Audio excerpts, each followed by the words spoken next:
Hello everyone, আসসালামু আলাইকুম। আশা করি সবাই ভালো আছেন। আমিও ভালো আছি। আজকে নতুন একটি ভিডিও নিয়ে চলে আসলাম আপনাদের মাঝে। তো ইজি কিচেন দিচ্ছে আপনাদের ইজি সব রেসিপি। আর ইজি সব রেসিপি পেতে আমাদের চ্যানেলটি অবশ্যই করে রাখুন।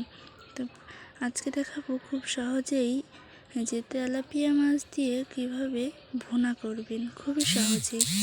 আর প্রথমে আমি মরিচ পেঁয়াজ খুব ভালোভাবে ভেজে নিচ্ছি। মরিচ পেঁয়াজটা ভেজেই দেখতে পাচ্ছেন সুন্দর মতো ভেজে নিচ্ছি একটু হালকা, যাতে আমার পুড়ে না যায়, জন্য সামান্য একটু পানি দিয়েছি। তার সাথে আমি আদা বাটা, রসুন বাটা, জিরা বাটা দিয়ে দিয়েছি। তারপরে দিয়ে দিলাম মরিচের গুঁড়া পরিমাণ মতো দিয়ে ভালোভাবে নেড়ে চেড়ে নিচ্ছি। দেখতেই পাচ্ছেন মশলাটার সঙ্গে খুব ভালোভাবে মিশিয়ে নিচ্ছি।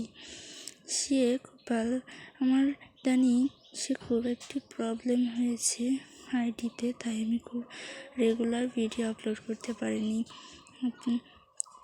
তো এখন সমস্যাটা ঠিক হয়ে গেছে,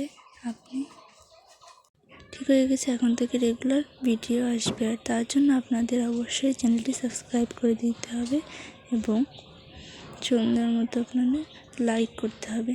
এরপরে আমি দিয়ে দিলাম পরিমাণ মতো লবণ এবং হলুদ দিয়ে ভালোভাবে মশলাটা কষিয়ে নিচ্ছি।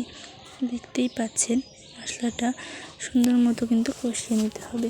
সুন্দর মতো কষিয়ে নেওয়া হচ্ছে মশলার একটাই। তারপরে মশলাটা যদি ভালোভাবে না কষিয়ে নিই তাহলে স্বাদ হবে না কিন্তু। তাই দেখতে আমি খুব ভালো রান্না পারি না, কিন্তু খুব সহজেই কীভাবে রান্না করা যায় সেটি আমি দেখাই আপনাদের মাঝে। আপনাদের ভালো লাগলে অবশ্যই কিন্তু আমার চ্যানেলটি সাবস্ক্রাইব করবেন এবং ফেসবুকে দেখে থাকলে অবশ্যই ফলো করে রাখবেন। দেখতেই পাচ্ছেন তারপরে হালকা একটু পানি দিয়ে আমি মশলাটা কষিয়ে নিব ভালোভাবে, না হলে কিন্তু লেগে যাওয়ার সম্ভাবনা থাকে।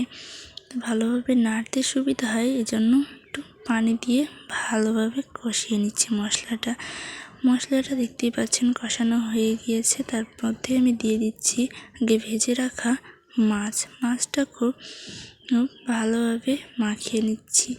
মাখিয়ে নেওয়া হয়ে গেলে আমি সুন্দর মতো পরিমাণ মতো পানি দিয়ে দিচ্ছি।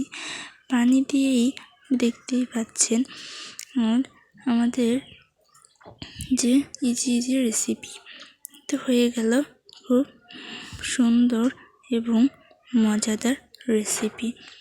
ভালো লাগলে কিন্তু do like, comment, share, subscribe my YouTube channel.